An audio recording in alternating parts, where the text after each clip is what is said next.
చెవులు నొస్తున్నాయి రా నాకు. ఆపుతావా నీది?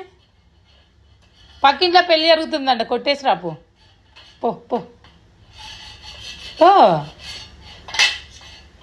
డోర్ దిగినా వెళ్తావా? వెళ్తావా? పెద్ద ప్లేట్ ఇస్తా నీకు, సరేనా? అక్కడికి వెళ్ళి